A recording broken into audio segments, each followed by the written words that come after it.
Alô, alô.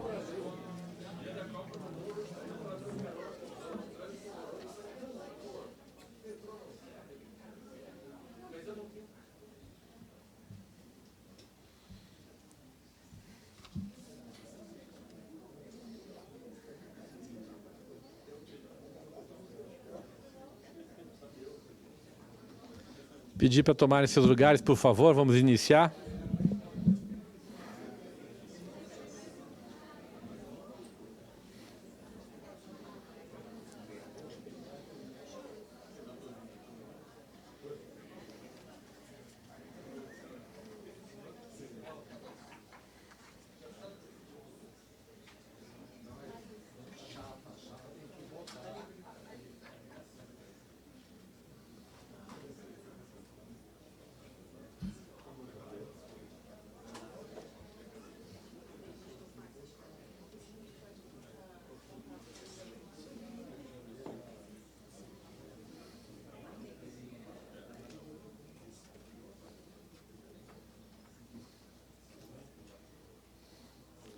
Muito bem, bom dia a todos.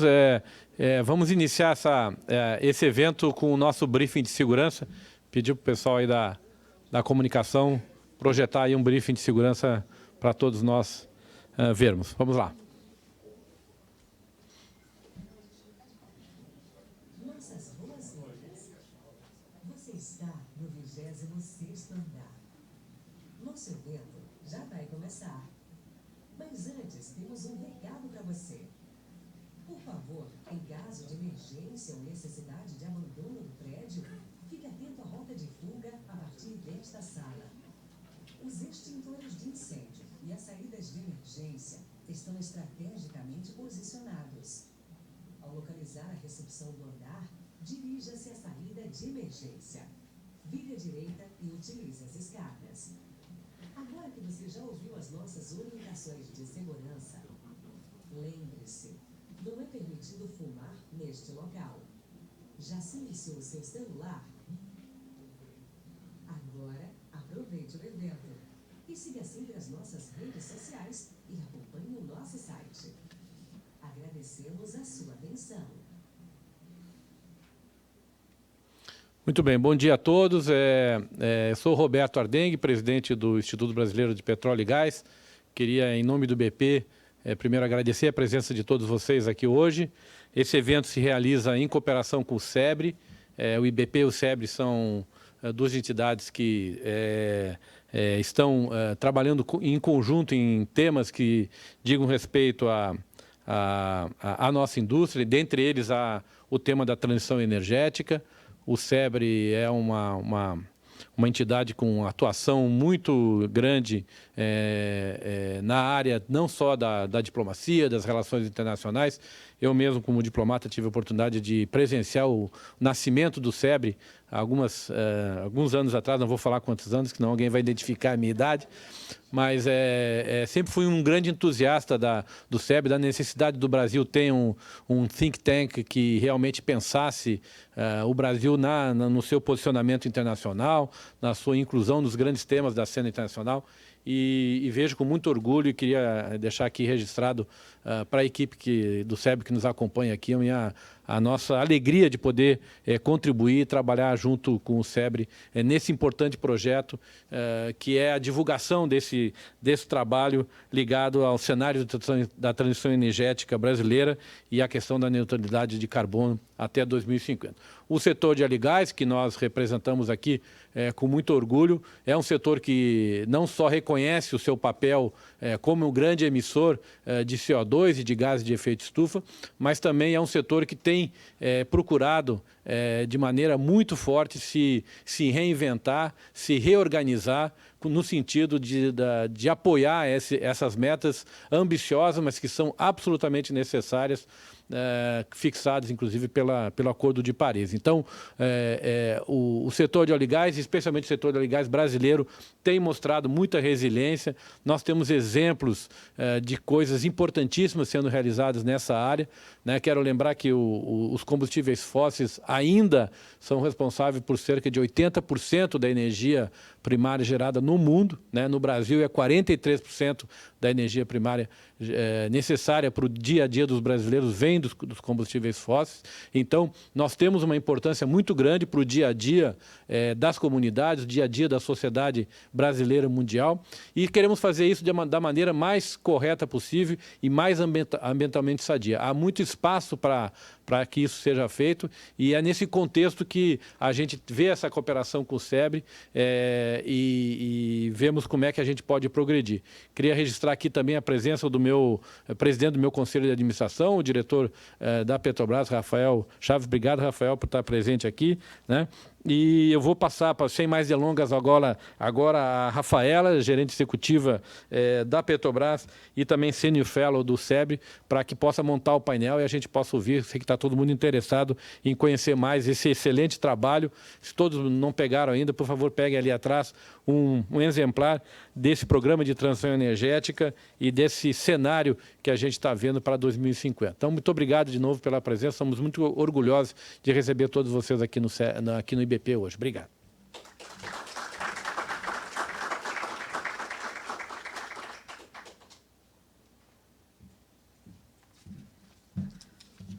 Bom dia a todos. Mais uma vez, muito obrigada por todos que estão aqui hoje com a gente.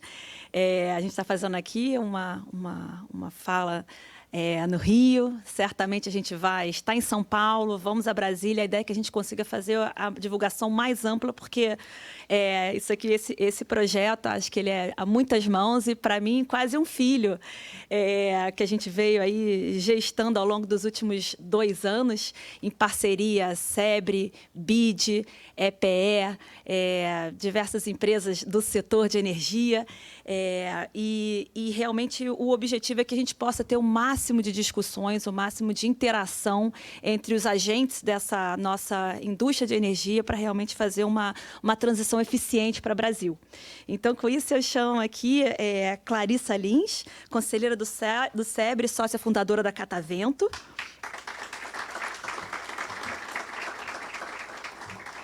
Marcelino Madrigal, chefe da divisão de energia do BID.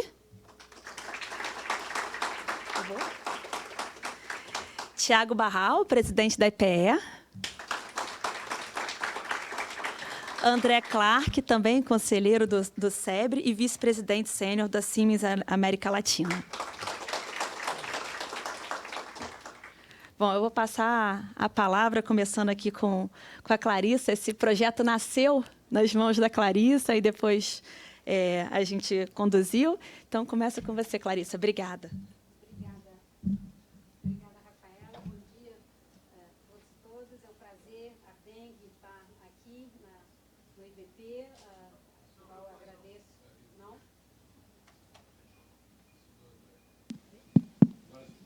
Agora sim.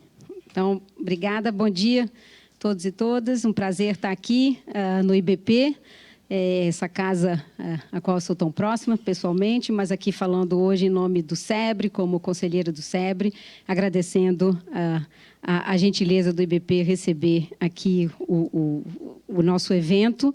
E começando, talvez, relembrando o que a Rafaela falou, esse é um projeto que começou lá em 2019, com a ideia de ter um terreno neutro, propiciado pelo SEBRE, para discutir cenários de longo prazo para a matriz energética brasileira.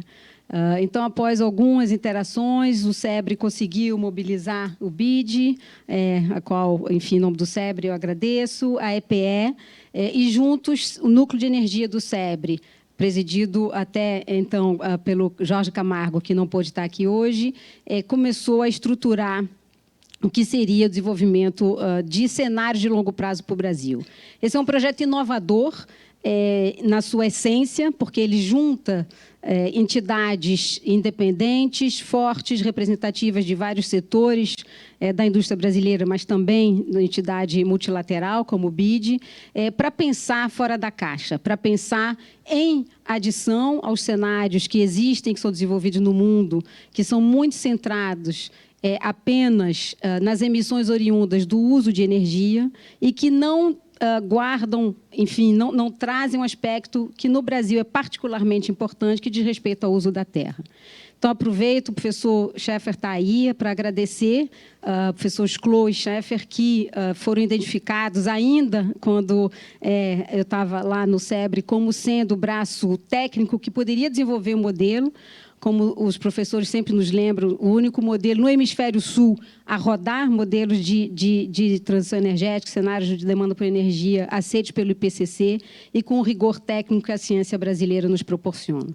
Então, um trabalho eminentemente técnico, construtor de diálogos, de pontes, tão importante para a gente pensar o futuro dessa indústria. Não há futuro, né, da nossa sociedade sem pensarmos nas diversas fontes energéticas, nas atuais, que precisam reduzir as suas emissões, e nas futuras, que nos oferecem tantas opções de desenvolvimento tecnológico, geração de empregos e novas formas de consumir, de produzir e de consumir energia. Então, um projeto, em sua essência, inovador, um projeto que também tem um horizonte temporal, eu diria que ambicioso, a olhar para além digamos assim, das peças que a EPE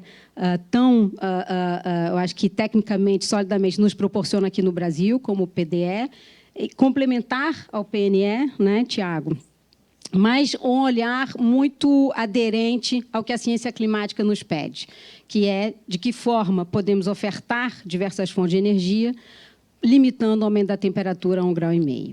Ao incorporar o uso da terra nos cenários energéticos, a COP, né, e nesse trabalho, nos propõe diversas rotas, são de 3 cenários, eu não vou elaborar sobre esses, a Rafaela, Tiago, enfim, Gregório vão fazer isso, mas eu acho que o que de mais importante é esse chamado, primeiro, para a diversidade, que é chave, diversidade de fontes energéticas. Segundo, para a construção de pontes e diálogos, que é chave. Nenhum desses cenários, né, Sclo e Scheffer, eu vi que o professor Sclo também chegou agora, encontram uma solução tecnicamente viável para a neutralidade em 2050, sem que o desmatamento ilegal seja zerado até 2030. Então, embora a gente esteja aqui discutindo cenários energéticos, fica muito claro que, sem uma grande parceria com o uso da terra, a sociedade brasileira não consegue chegar a essa neutralidade. A gente já teve algumas sessões privadas de debates, e que eu acho que essa é uma primeira sessão aberta. A esta se sucederão outras, com outros atores, isso é muito saudável.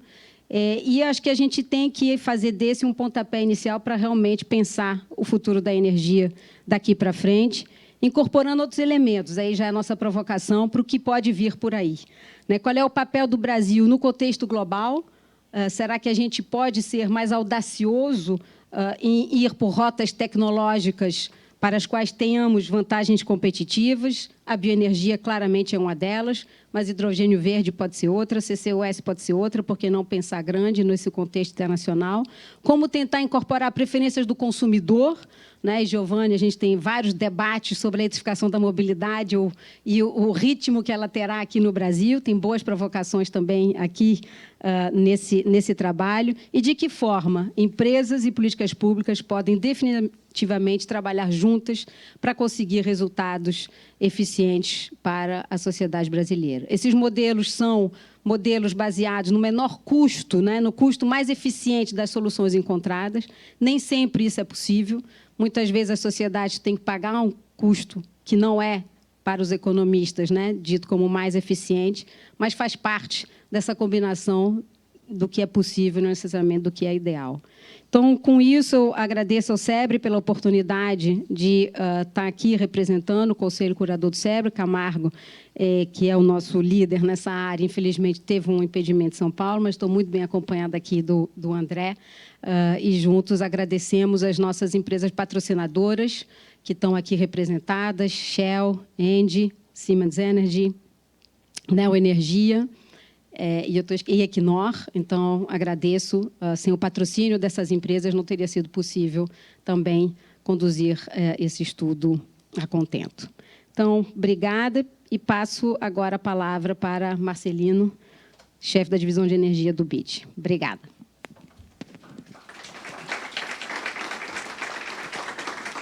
Gracias, Clarisa. Bom dia. Eu vou falar en español, con licencia.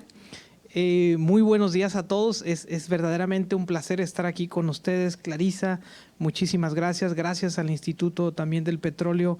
Tiago, un gusto estar contigo de nuevo y felicidades por el nuevo cargo. Andrew, también ha sido un placer trabajar con ustedes.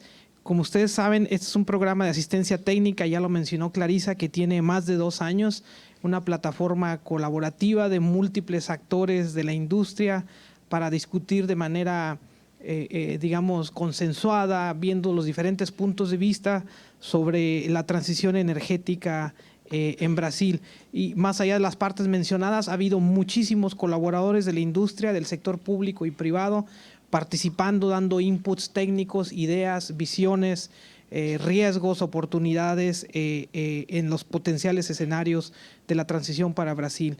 Quiero mencionar que la transición energética en América Latina se está dando. Es un hecho, partiendo de diferentes bases de recursos, de diferentes visiones y mecanismos de cómo lograrlo, y siguiendo pues, objetivos particulares de política como el cambio climático, seguridad energética y la transformación tecnológica. Pero es un proceso que en América Latina se viene dando ya de unos años, principalmente por el avance tecnológico brutal y que ha cambiado mucho las cosas. De ahí que creemos que es súper importante entender los retos y oportunidades de la transición energética. Los escenarios que verán, y creo que es muy importante resaltar que por primera vez se construye un escenario de carbono neutralidad en Brasil. La verdad que felicitaciones a todos, porque eso nos permite precisamente ver esos retos y oportunidades de incrementar la ambición en la transición, especialmente en lo que tiene que ver con reducción de huella de carbono. Brasil es un país líder en el sector energético en la región y tiene todo el potencial para seguirlo siendo, mirando claramente a estas oportunidades y retos.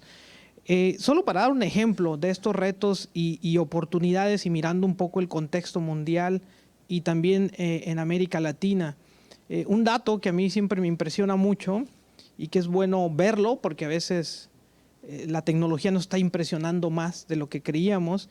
Tan solo en China, en el año 2021, solo las bicicletas y triciclos eléctricos, dato real, no es futuro, dejaron de consumir 1 millón de barriles diarios de petróleo. 1 millón. Eso es más del doble del crudo que exportó Brasil a China, por ejemplo. Pero hay oportunidades y esa transición que les digo se está dando, a veces nos sorprende. En América Latina hoy hay 3.700 buses eléctricos en las calles de este continente. 3.700. Es la flota de buses eléctricos más grande fuera de China. O sea, si viéramos a América Latina como un país, la segunda flota de buses eléctricos más grande fuera de China está aquí, en América Latina.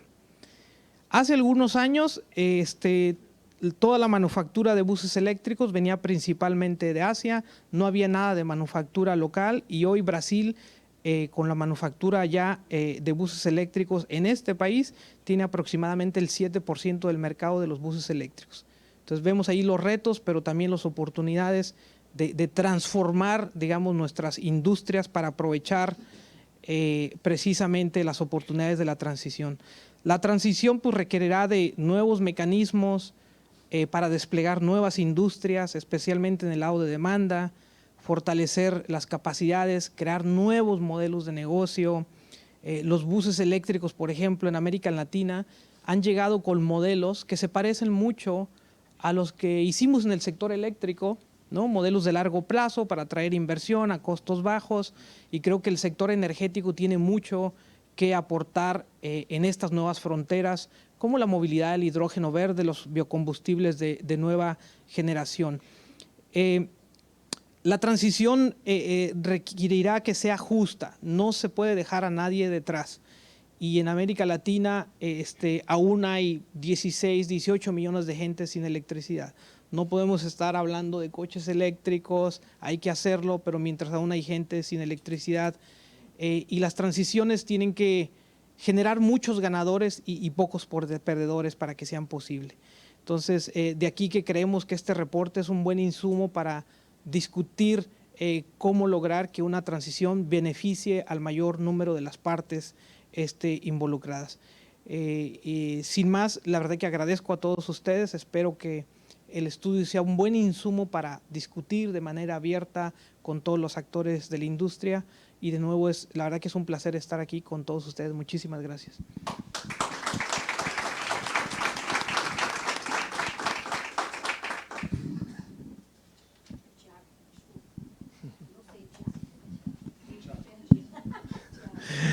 Ok.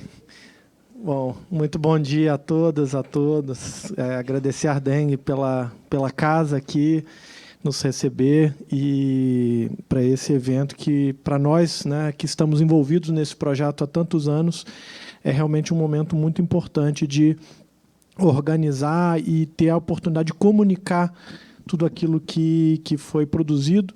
Não é a visão da EPE, não é a visão do SEBRE, não é a visão do BID, é um mosaico de perspectivas, de visões, de contribuições, né? E esse projeto ele nasce exatamente dessa diversidade de visões.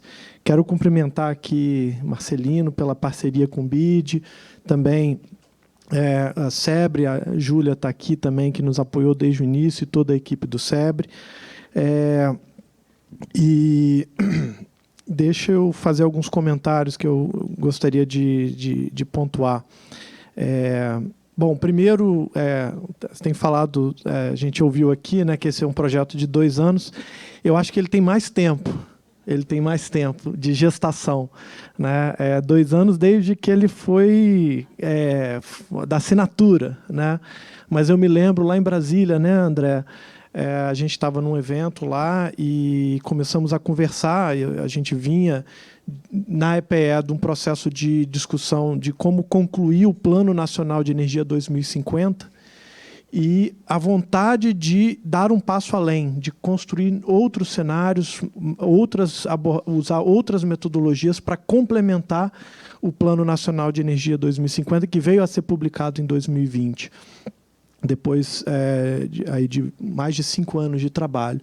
E aí desse processo, né, nasceu a ideia, nasceu o esforço, e aí eu acho que tem que agradecer também Giovanni, Nassif, Camila, que estão aqui hoje, que deram muito duro, junto com o Carlos, para viabilizar esse programa, junto com o SEBRE, que eu acho que tem uma característica muito interessante. A governança desse projeto é absolutamente inovadora, reunindo uma instituição pública com um think tank, com um banco de desenvolvimento e patrocinadores do setor de energia, ou seja, tinha tudo para dar errado, né? E não deu. Por quê?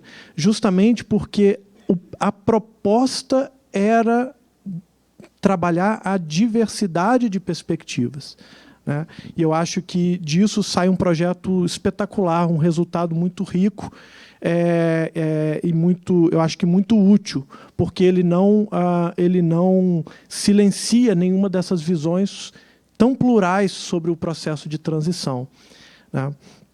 Também queria destacar que esse projeto, ele, né, quando começamos a discutir, o que vamos fazer afinal, né? E o Brasil apresentando ali a ambição de neutralidade de carbono, mas, ok, o que isso significa em termos de política e como é que nós construímos uma visão. Existem diversos cenários de para neutralidade de carbono produzidos pela Agência Internacional de Energia, pelo World Energy Council, pela IRENA e outros. Mas como é que a gente traduz isso para a nossa realidade, né? A Ardengue dizia, né, enquanto na média mundial você tem 80% da matriz primária com fósseis, no Brasil esse patamar é de 45%, ali beirando 50%, dependendo do ano. E o que isso significa? Quer dizer, um país que é uma potência de energias renováveis, ao mesmo tempo que tem uma indústria de óleo e gás, tem a necessidade de sustentar o crescimento, tem uma indústria e muitos empregos, indústria e negócios na área de biocombustíveis. Ora, nós precisamos construir uma visão original sobre o que significa a transição energética para o Brasil. Não se trata só de tropicalizar uma visão construída, né, fora do Brasil, tampouco negar ou fechar os olhos para as dinâmicas globais que também chegam até nós. Mas era importante que nós construíssemos uma visão original, e eu acho que nisso o projeto foi muito bem sucedido, porque os senhores e as senhoras não encontrarão cenários de neutralidade explorando os aspectos que foram explorados até hoje com esse enfoque no Brasil. E não se trata de cenários prescritivos. Esses cenários eles são exercícios sobre o futuro, né?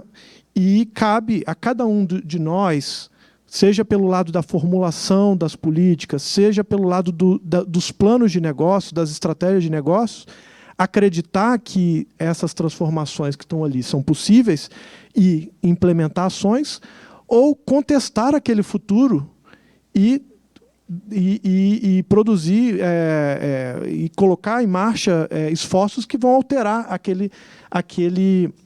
aquelas trajetórias que estão ali. Certamente a gente tinha vontade de, isso a gente conversou muito, né, Giovanni, de ter mais cenários, diversos outros cenários, explorar uma série de outros aspectos. Então, isso é muito importante. Os cenários que estão apresentados, eles não são prescritivos nem definitivos. Eles são exercícios que nos ajudam a tomar decisões sob incerteza, né? Por fim, eu quero agradecer mais uma vez ao BID, ao SEBRE, às empresas patrocinadoras e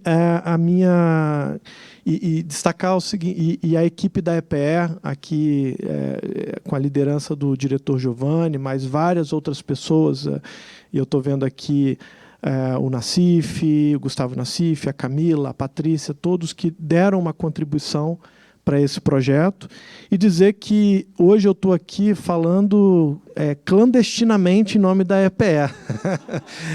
Eu estou aqui de forma clandestina, porque hoje é meu primeiro dia, depois de 4 anos, não mais como presidente da EPE. A minha renúncia conta a partir de hoje, então eu não estou falando aqui como presidente da EPE. Tampouco como secretário, porque eu ainda não tomei posse, só vou tomar posse na quarta-feira, mas agradeço ao Giovanni, enfim, por essa abertura aqui, a possibilidade de representar a EPE, ainda que como analista de pesquisa sem nenhum cargo. Obrigado.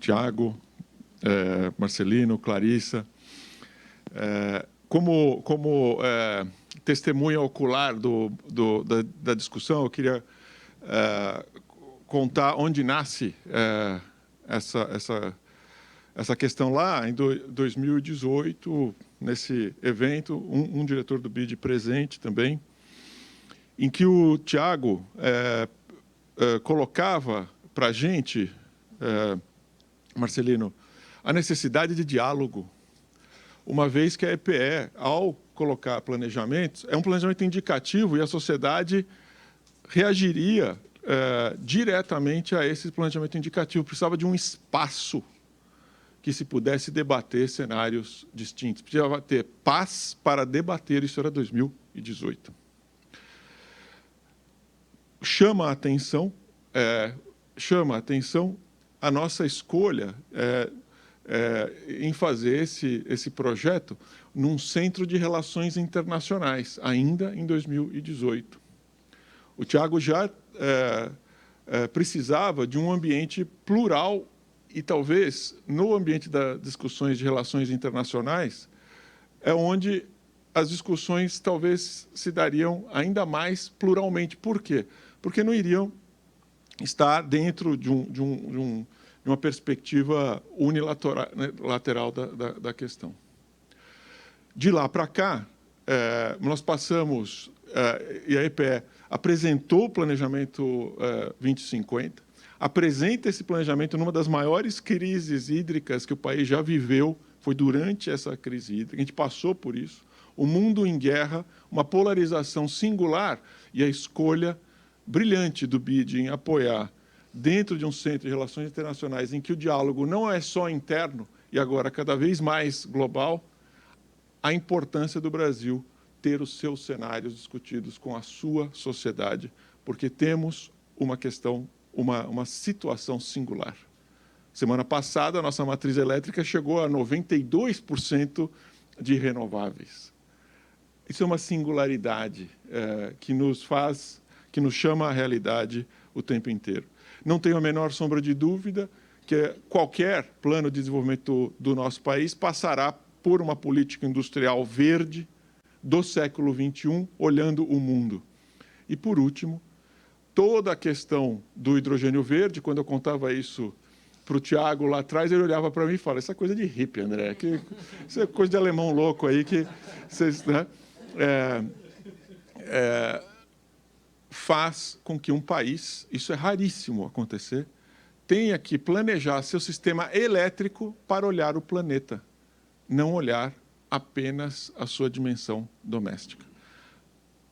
Ainda bem que a gente estava lá rezando para o Senhor do Bom Começo, mas tem gente muito mais competente que a gente, como a Clarissa, para rezar para o Senhor do Bom Fim. Está aqui o fim da primeira fase, mas devo dizer que essa proposição nasce como um programa e tem a ambição de ser contínuo, uma vez que o futuro do mundo energético a Deus pertence ou às sociedades em qual vivemos nos pertence. Então, a minha expectativa hoje na entrega desse milestone fundamental é que a gente decida, nós, juntos, a fazer um programa permanente desse trabalho, que a gente continue as discussões, porque o mundo ainda vai mudar bastante. Obrigado. Com isso, chamo de volta a Rafaela para conduzir os nossos trabalhos. Obrigada, Rafa.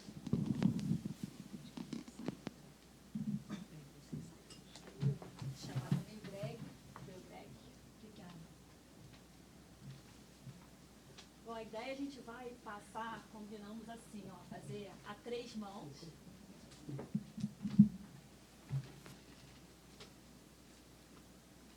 Foi. Combinamos aqui a 3 mãos a divisão. Então, a ideia é passarmos brevemente pela apresentação, que também já está no site, não está no caderno, além do caderninho que vocês receberam, tem a apresentação que está disponível no site do SEBRE já. Então, o Greg começa, a gente vai passar brevemente aqui como o setor fica, depois eu vou apresentar aqui segmento a segmento, e passamos aí para o Tiago novamente para falar um pouquinho das recomendações.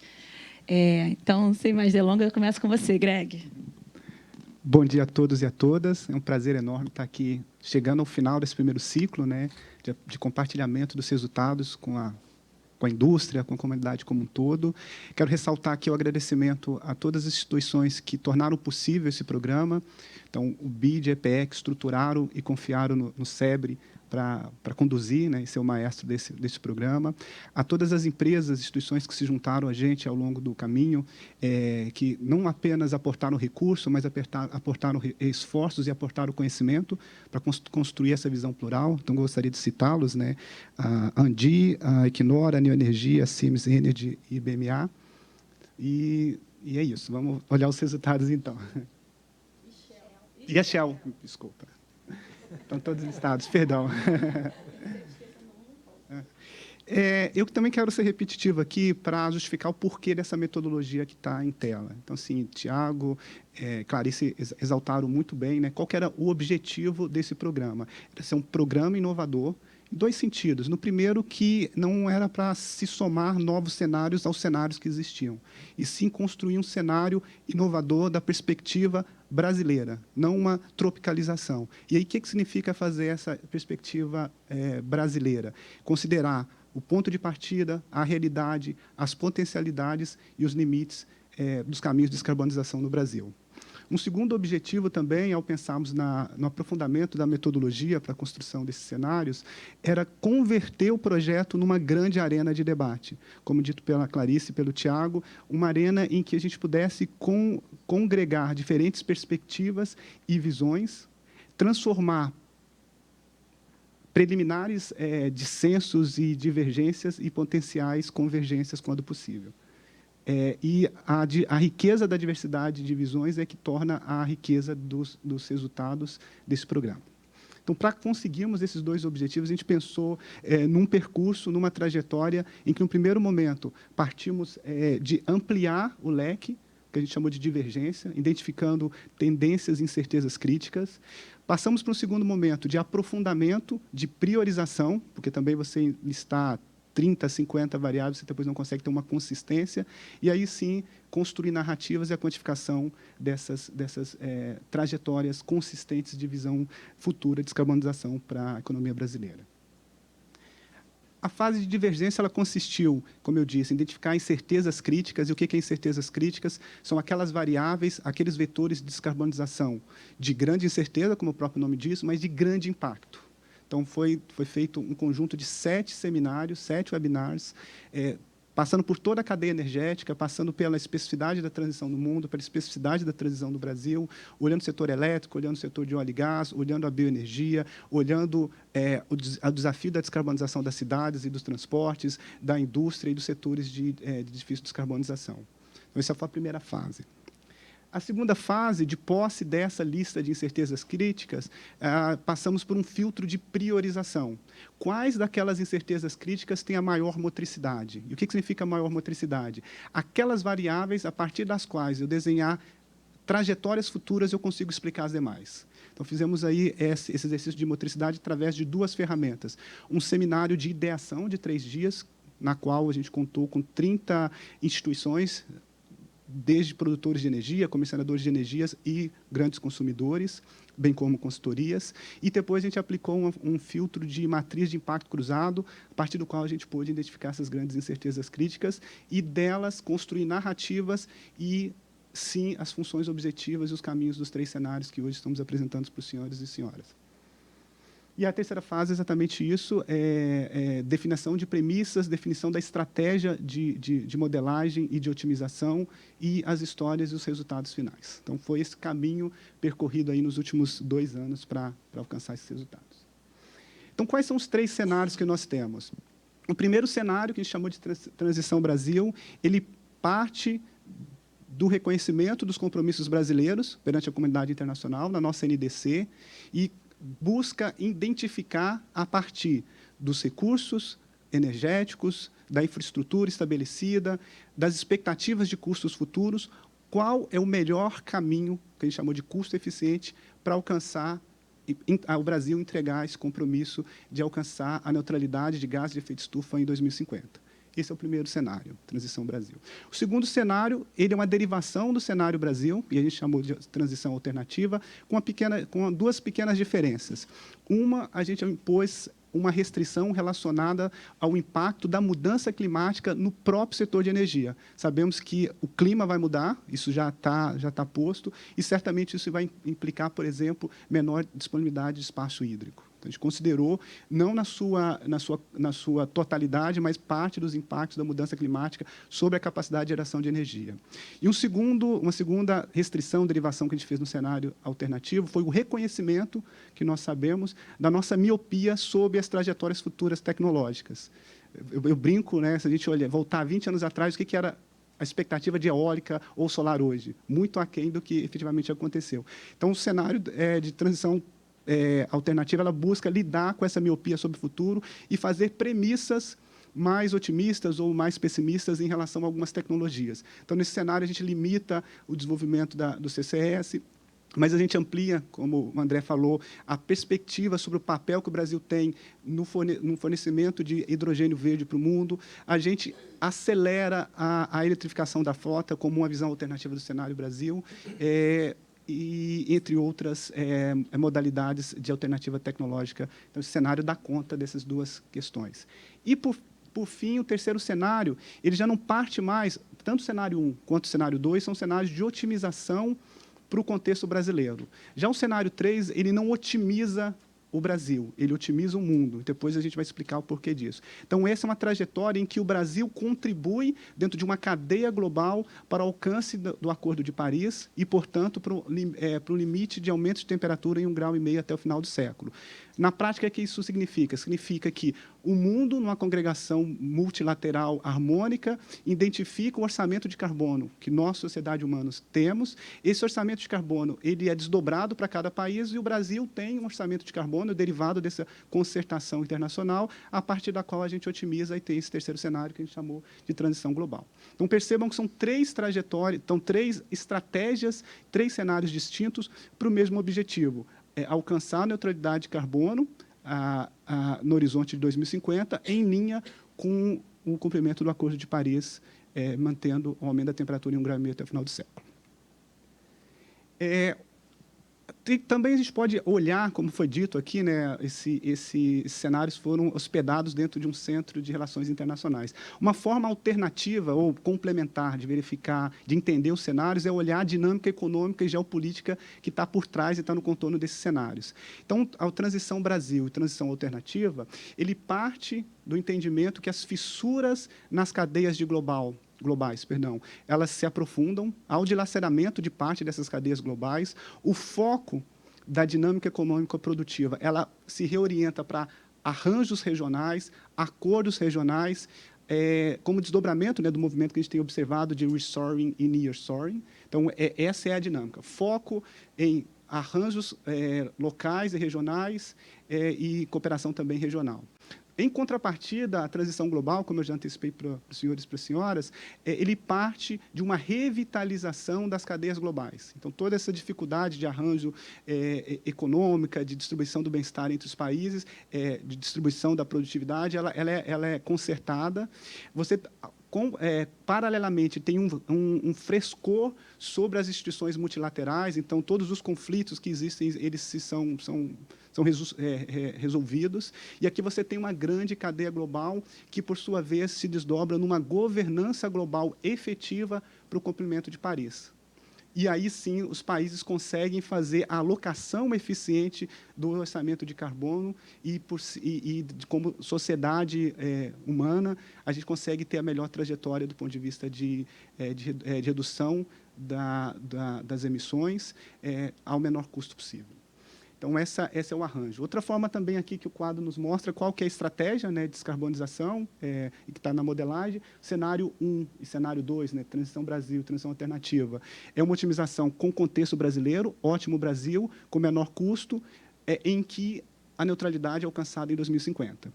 E, no caso da transição global, é um contexto mundial, como eu já disse, e a neutralidade ela não é alcançada no ano de 2050, mas ao longo de 2050. Mais à frente a gente vai mostrar a importância dessa diferença e em desdobramento e orçamento de carbono, né, nessas duas estratégias, no cenário 1, transição Brasil, no cenário 2, transição alternativa, o Brasil dispõe de um orçamento de 24 bilhões de toneladas de CO2 até 2050, em contrapartida, no cenário de transição global, o orçamento é um pouco mais apertado, de 15 gigatoneladas. Outra forma também que acho que de compartilhar com vocês o entendimento da diferenciação dos cenários é que a gente identificou 2 macro-incertezas críticas. E, a partir dessas essas 2 macro-incertezas críticas, a gente encapsula todas as outras incertezas de todos os vetores de descarbonização. Então, a primeira macro-incerteza crítica diz respeito ao foco e à qualidade das políticas públicas, e aqui entendido em diversas dimensões, na sua amplitude, na sua consistência, na sua capacidade de mobilizar recursos do setor privado. E aí, quanto mais qualificado esse foco e essa qualidade das políticas, mais rápido é o desenvolvimento tecnológico, a difusão tecnológica.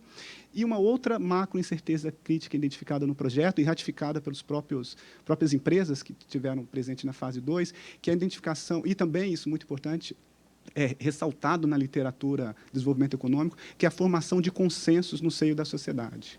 Quanto mais sólidos e mais amplos são a formação desses consensos, mais rapidamente há mudança de comportamento, mais rapidamente, mais abrangentemente, os padrões e os perfis de consumo se alteram. Essas duas incertezas foram fundamentais, como eu disse, elas depois se desdobram nessas que estão expressos aí nas linhas, nesses vetores de descarbonização, e cada cenário, a depender de como a gente desenha essas duas incertezas críticas, tem uma intensidade diferente para esses vetores, todos eles sendo essencialmente importantes para alcançar a meta de neutralidade em meados do século. O cenário também ele identifica 4 grandes desafios para o caso brasileiro da neutralidade. E aí, para entender esses desafios, a gente precisa olhar primeiro o perfil atual de emissões do país. Então, como já foi dito, né, o perfil de emissões do Brasil é muito distinto do perfil global, da média dos países. Enquanto o mundo emite, em termos líquidos, aí líquidos a gente está batendo das emissões do uso da terra as remoções por florestas, né, as remoções de carbono da atmosfera por florestas. Então, enquanto o mundo emite em torno de 50 bilhões de toneladas de CO2 de gás de efeito estufa por ano, e desse total, 3/4 são derivados do uso da energia. No Brasil, a situação é inversa. O Brasil emite liquidamente algo em torno de 2 milhões de toneladas de GE, 2 bilhões de toneladas de CO2 equivalente por ano, e a maior parte dessas emissões, quase 2/3, são derivados da agricultura e da mudança do uso da terra, sendo que mudanças do uso da terra é quase 50%. Então, não há, se, por exemplo, imaginássemos que amanhã o setor de energia reduzisse as emissões, ainda faltaria 62% das emissões de serem neutralizadas fora da produção e do uso da energia.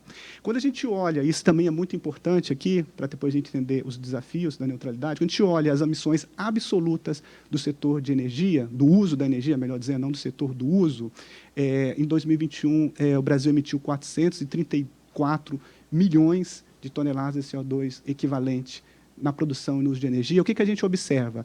Apenas 27% desses 432 milhões são do setor de energia.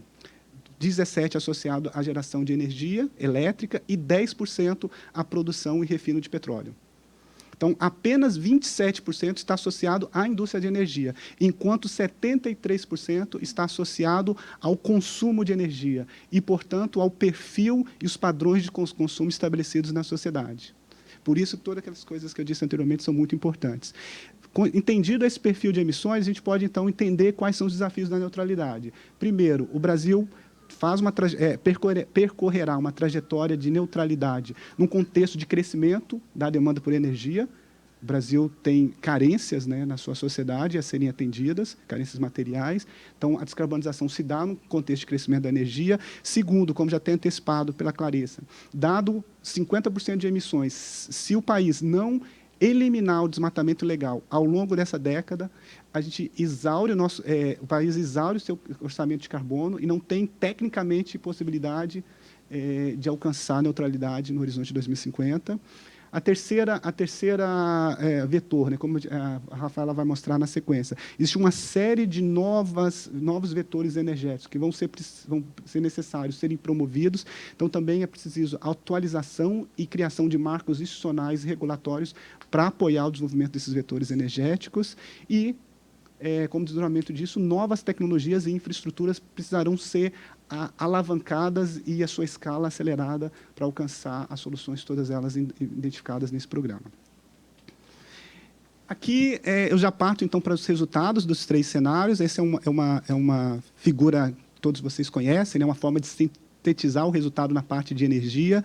Então, aqui você tem uma projeção business as usual, considerando o que está posto em termos de política pública, o perfil de investimento das empresas e depois os 3 cenários. Então, tem 3 grandes mensagens aqui que eu queria compartilhar com os senhores e com as senhoras. O primeiro, como eu disse, a demanda por energia ela cresce 50% a mais do que é atualmente, numa taxa média de 1,5% ao ano. Isso é uma taxa 1/4 menor do que foi os últimos 30 anos. Então, aportando aqui os ganhos de eficiência. A segunda mensagem é que, quando a gente olha os 3 cenários e compara com o business as usual, é preciso esforço adicional de renovabilidade da nossa matriz. Então, só com o que está colocado, a gente não alcança a trajetória de net zero do ponto de vista do papel do setor de energia. Então, hoje, a participação de renováveis, que é grande, preciso exaltar isso, mas não suficiente, ela está em torno de quase 50%. Nosso business as usual, ele ampliaria para 60%, e no caso dos 3 cenários, essa participação aumenta para cima de 70%, alcançando 85% no cenário de transição alternativa. Então, essa é a segunda mensagem. E a terceira mensagem, aqui a gente tem os grandes vetores vitoriosos, né?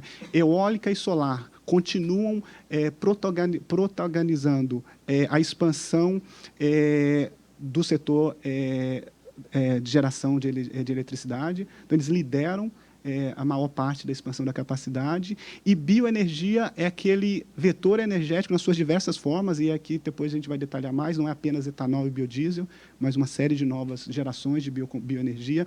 Eles são o vetor que mais cresce participação, alcançando aí uma participação na matriz de 2050 em torno de 55% a 62%. Essas são as grandes mensagens. Rafaela depois vai detalhar setorialmente como a gente chega nesse resultado. Aqui eu compartilho com vocês a trajetória de emissões. Então, do lado esquerdo tem as emissões dos 3 cenários, do total de gases de efeito estufa, e do lado direito de vocês, as emissões de CO2. Então, tem também algumas mensagens aqui importantes. A primeira mensagem é que, se o Brasil quiser alcançar a neutralidade em gases de efeito estufa em 2050, ou no horizonte de 2050, a neutralidade em CO2 ela tem que ser alcançada muito tempo antes, algo em torno de 10 anos antes. Então, sim, temos um baita desafio. Em menos de 20 anos, a gente tem que neutralizar as emissões de CO2 e torná-las negativas, após 2040, numa magnitude de 500 milhões de toneladas. Ou seja, o que o setor de energia emite hoje, positivamente, em 2040 tem que se tornar negativo. Então, aqui já traz uma mensagem super importante. Remoção é fundamental. Seja remoção por soluções baseadas na natureza, seja remoção por tecnologia. Essa é a primeira mensagem. A segunda mensagem a gente sempre se fala muito na mídia em neutralidade em 2050. Neutralidade em 2050. Em termos de mudança climática, tão importante quanto o ponto é a trajetória e a quantidade de soma de carbono emitida nesses 2 pontos. Então, no cenário de transição global, a gente faz esse exercício. Olha, não vamos restringir um ponto específico de neutralidade. Vamos, considerando aquela estratégia do papel do Brasil no mundo, vamos dizer quando tem que ser. Uma boa notícia, a escolha foi acertada, no horizonte de 2050. Só que, se a gente entrar nessa concertação global, a redução de emissão ela vem antes. Vem mais cedo do que estava estimando, e o nosso, como eu mostrei para vocês, o orçamento de carbono é um pouco menor. Então, acho que essas mensagens são importantes. E, mais uma vez, trazendo essa mensagem que é muito importante, dado a magnitude de emissões de desmatamento, de uso da terra, se não eliminarmos o desmatamento ilegal, não há viabilidade, não há o que a indústria de energia a fazer, porque tem uma série de setores que vão ser difíceis de descarbonizar, vão precisar de tempo, vão precisar de novas tecnologias. Então, mesmo que fosse possível fazer isso, o setor de energia não conseguiria capturar a magnitude de emissão derivada do desmatamento. Então, essa é uma condição necessária, e se o Brasil conseguir conter, e é possível fazer isso, congregando ganhos sociais, congregando ganhos de biodiversidade, são 2 dos 3 temas, junto com mudança climática, que é o desafio das sociedades humanas. A gente consegue ter um orçamento mais folgado de carbono na ordem de 21 bilhões de toneladas de CO2. E aí a gente falou de remoção, nada mais necessário do que falar sobre soluções baseadas na natureza, que é uma forma bonita, né, e aceita aí na literatura para falar disso, de conservar e restaurar as nossas florestas.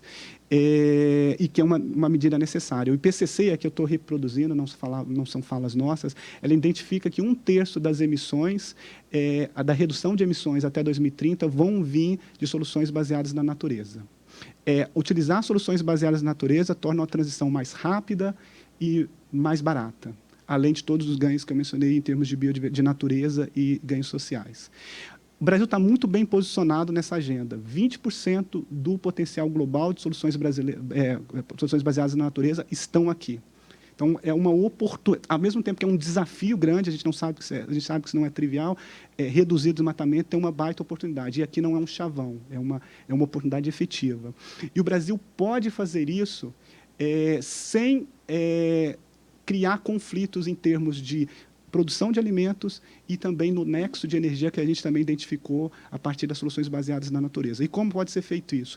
Existe algo em torno de 60 a 85 milhões de hectares de pastagem degradada que podem ser convertidas em pastagens ecológicas sustentáveis, inclusive combinando integração lavoura-pecuária, mecanismos de SAF, né, que também aumentam a produtividade e tornam mais sustentável a produção de alimentos.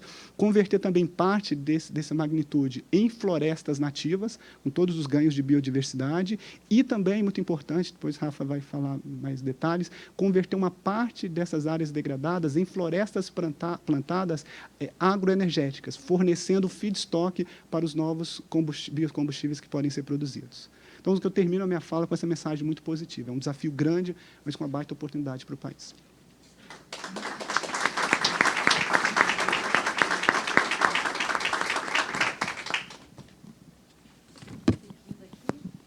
Bom, agora a gente vai entrar um pouquinho, acho que como o seu, isso aqui mesmo.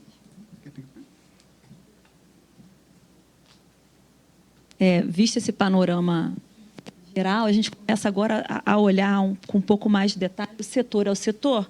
E aí, começando pelo setor elétrico, em qualquer um dos cenários que a gente observa aí que aumenta a demanda, né, por eletricidade. E, ao mesmo tempo, a gente observa uma redução do despacho de usinas hidrelétricas. A gente vê que a maior expansão ela acontece na eólica, na solar, e aí seguido, então, a eólica e solar são as maiores expansões que a gente observa. É um destaque em especial, onde a gente vê uma maior eletrificação no Brasil, aqui na transição alternativa. Com isso, também um destaque aí para as fontes nucleares, que, no caso da transição alternativa, pode chegar a uma potência aí de 8 gigawatts em 2050.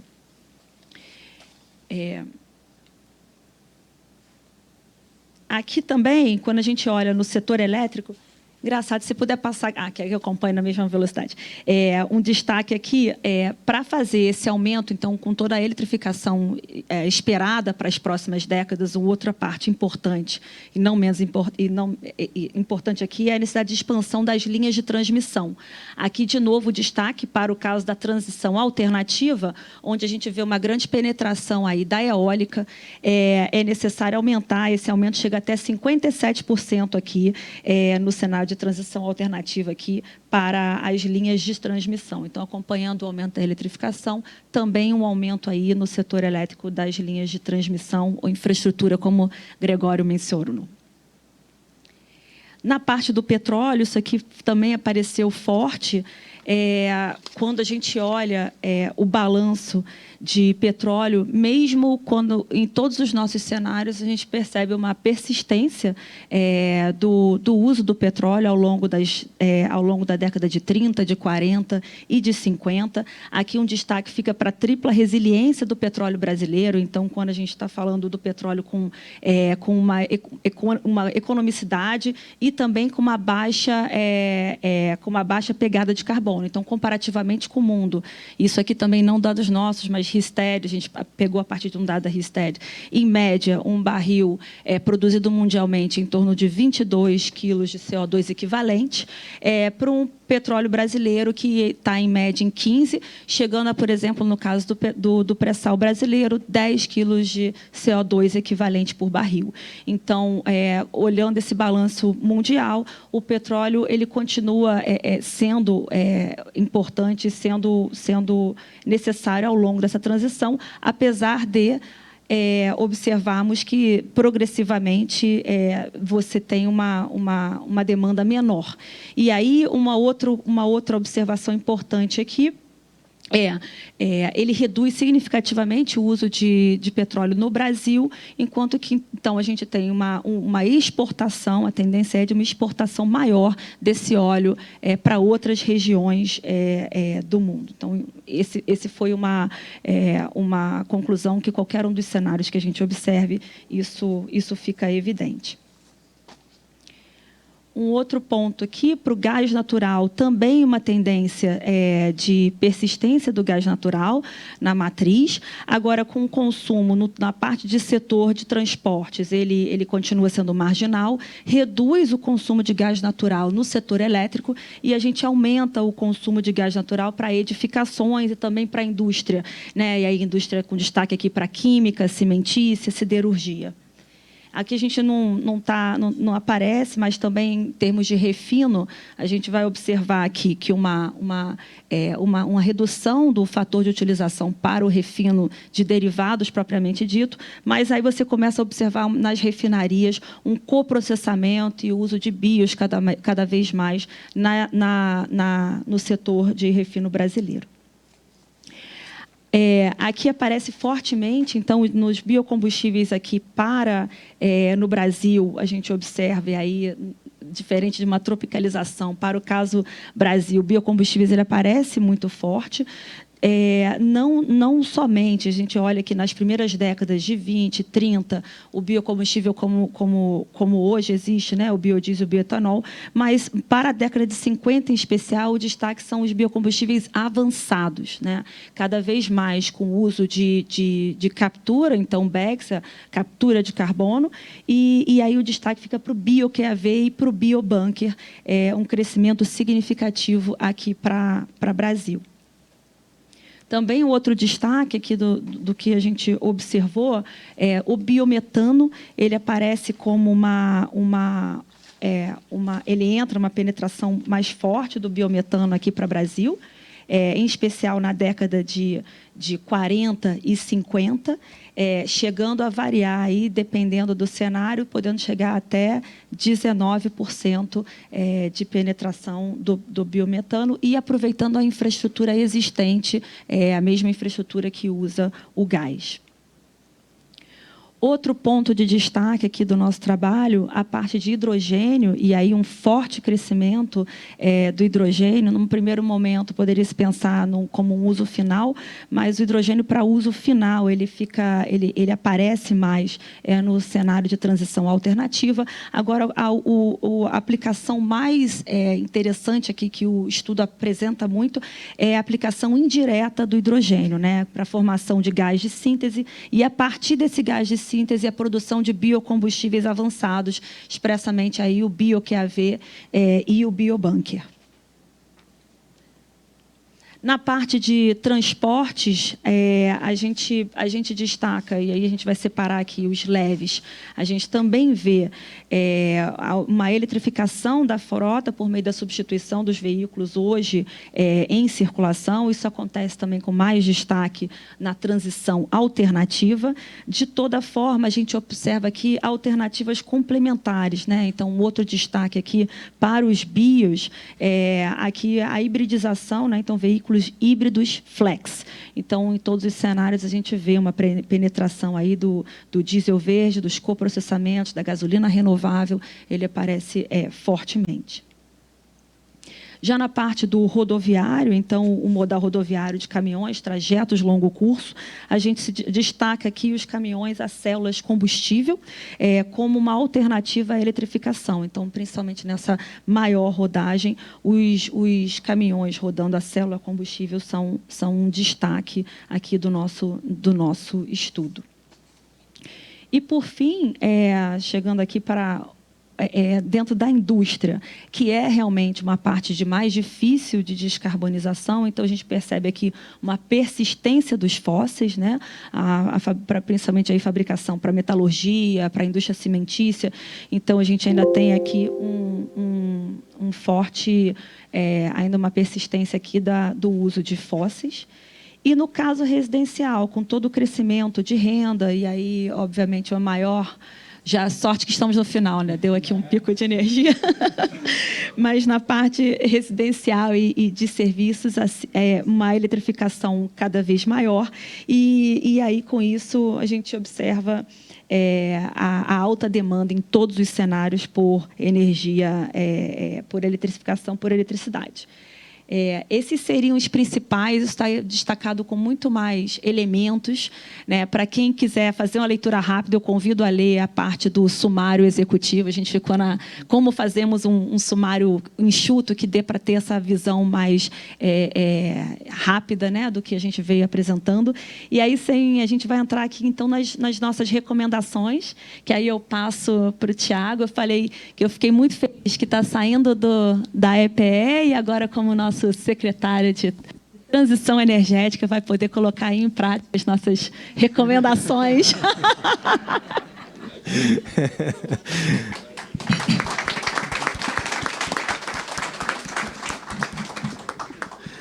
Obrigado, Rafaela. Esse é o gancho perfeito para eu corrigir, na verdade, duas lacunas na minha fala na abertura que eu queria aqui corrigir. Primeiro, agradecer nominalmente ao Cenergia, que emprestou a sua credibilidade e décadas construindo uma modelagem que é respeitada internacionalmente, que é uma referência a esse projeto, a esse propósito. Então, agradecer ao professor Scheffer, Sclo, pela intensa dedicação, pela abertura e por emprestarem todo o conhecimento de vocês e da equipe, né, para esse projeto.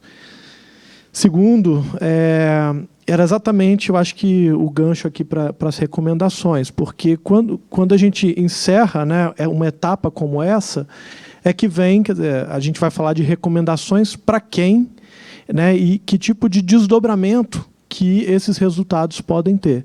E, de fato, a gente tem um desafio. Primeiro, eu acho que de ter da parte da indústria, dos diferentes grupos, né, que fazem parte desse processo de transição energética, a retroalimentarem, questionarem, contestarem, concordarem e, sobretudo, uma coisa que a gente tem conversado, uma sugestão do Giovanni que foi acolhida por todos, é que a gente possa convidar grupos econômicos, empresas que estão colocando de pé hoje já modelos de negócios, investimentos que demonstram, talvez ainda numa escala pequena, mas as possibilidades de colocar em prática vários desses aspectos, dessas transformações que estão colocadas aqui.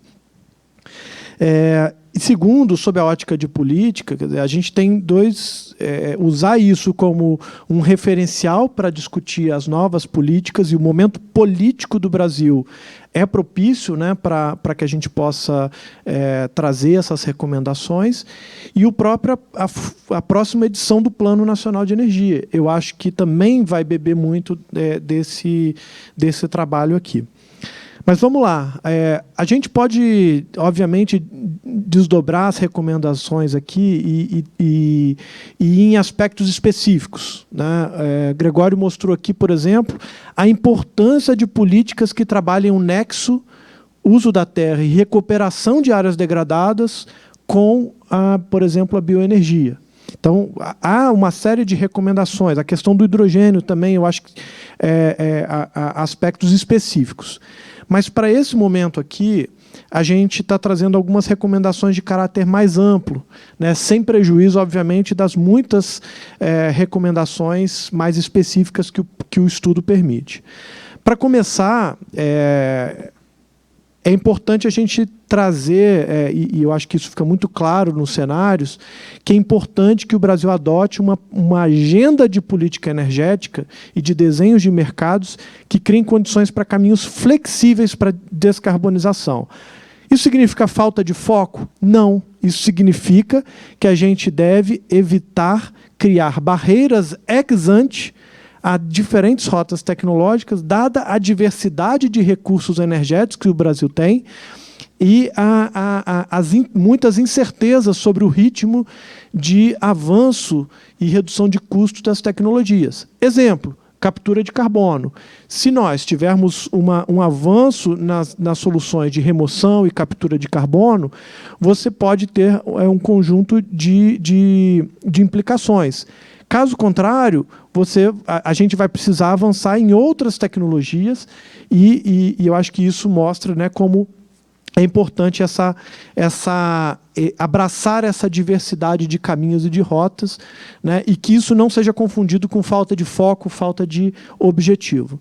Segundo, e é um desdobramento, obviamente, é minimizar arrependimentos mediante abordagem de mercados abertos, diversos e competitivos, né, justamente trazendo a importância desse olhar digamos assim, de um arcabouço regulatório com uma certa neutralidade, sem, obviamente, abrir mão de políticas e suporte às tecnologias, mas não necessariamente criando barreiras, né, para que essas tecnologias sejam contestadas.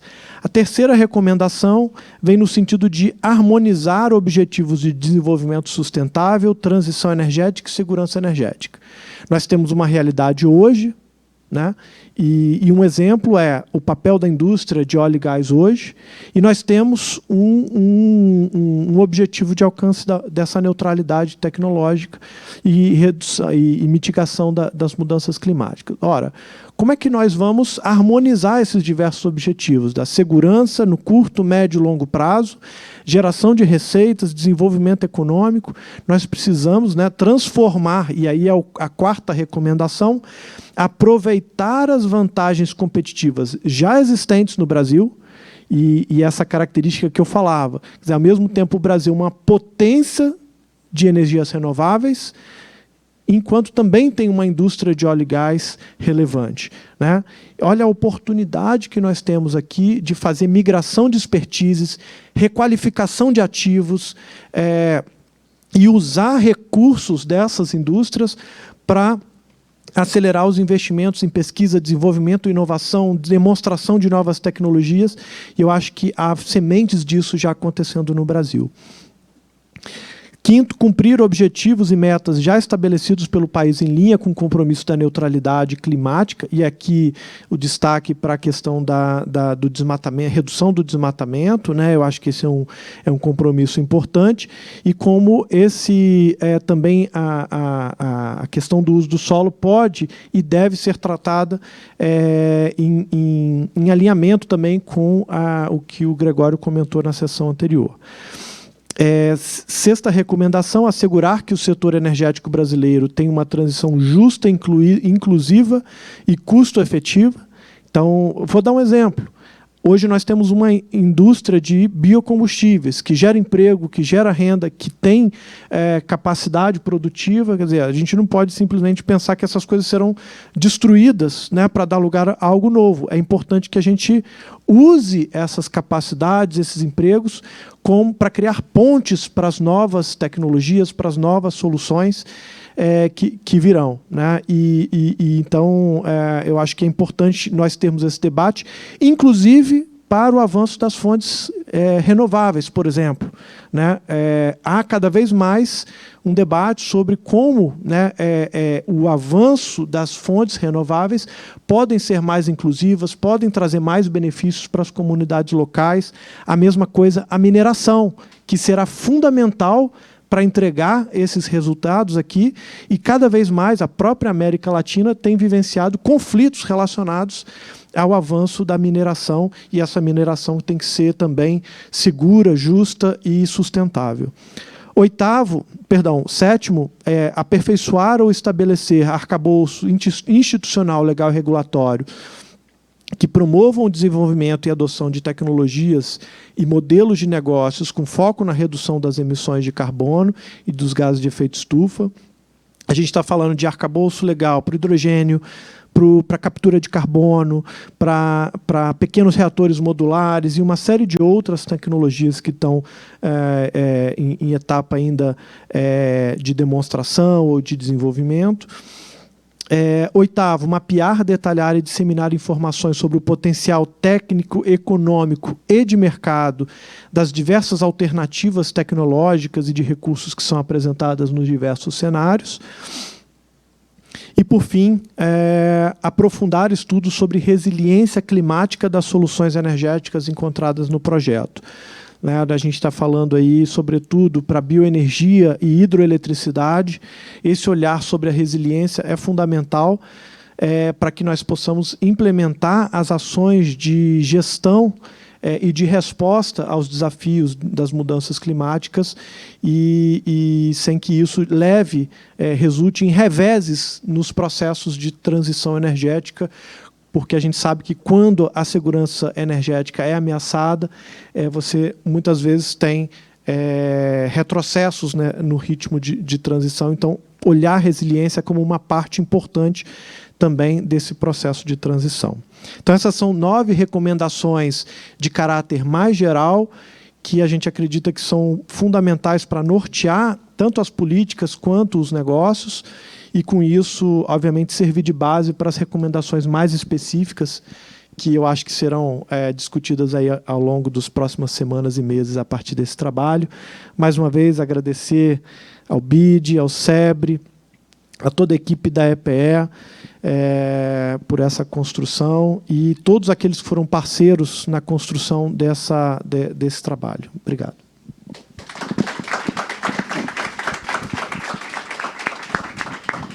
Bom, antes de passar para as perguntas, eu falei assim, estou vendo vários da nossa equipe aqui que trabalharam, eu falei, não posso deixar de agradecer, porque eu sei o quanto foi suado e muitas interações aqui. Giovanni, Tarde da Noite, Carlos, mas também Pedro, Gabriel, Luciana, que está lá atrás, Belo, que está ali, do lado do professor Roberto Isclô. A gente perturbou demais os professores, ligações intensas ao longo do processo. Então, mais uma chuva de agradecimentos aqui. Quem mais? Mariana, para não esquecer ninguém, porque realmente foi Nassif, todo mundo aí envolvido intensamente aí no processo. A ideia é que, no final, a gente trocar uma conversa, abrir aí para perguntas, possíveis dúvidas. Eu sei que quando a gente apresentou dentro do SEBRE, ficou muito, nossa, mas como cresce biocombustíveis? E uma dúvida muito de, isso tudo é etanol? Isso tudo é biodiesel? E a gente esclarecendo que não, tem rotas tecnológicas que precisam ser desenvolvidas aqui, a gente está falando de biocombustíveis avançados, na parte do óleo também, a gente teve várias interações aqui com o Carlos, EPE, olha o quanto de óleo, mas é tanto de óleo que ainda fica para o Brasil, não, é uma parte aqui, mas grande parte passa a ser para exportação. Então, a ideia aqui é hidrogênio também, estou vendo o André aqui, hidrogênio, quais seriam esses usos, como assim o uso indireto? Então, queria abrir para vocês podem ter dúvidas, questões que queiram nos colocar. Então, agora é mais para ouvir e trocar, se alguém tiver.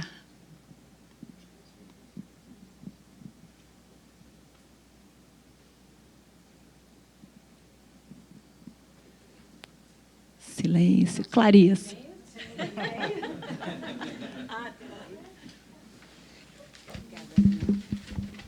Não, eu estava esperando, porque se ninguém tivesse, aí eu entrar. Não, eu adorei, Rafael, o seu gancho para o Tiago, porque agora que ele tem um conjunto de recomendações, de políticas, assim, os primeiros 100 dias do Tiago já estão muito fáceis, né?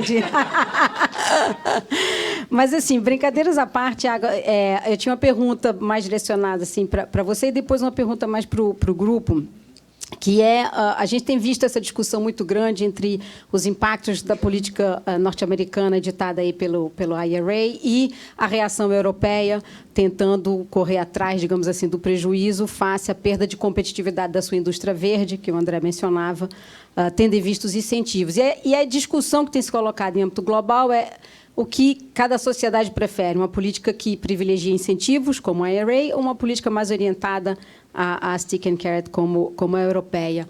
Tendo em vista o seu futuro cargo, que tipo de política pública, você mencionou um pouco isso, a gente não quer trancamento tecnológico, mas que tipo de política pública esperar no Brasil para acelerar a transição sem cometer, sem encarecê-la demais? Essa seria a minha primeira pergunta. Bom, ainda não conversei com o ministro sobre isso, então.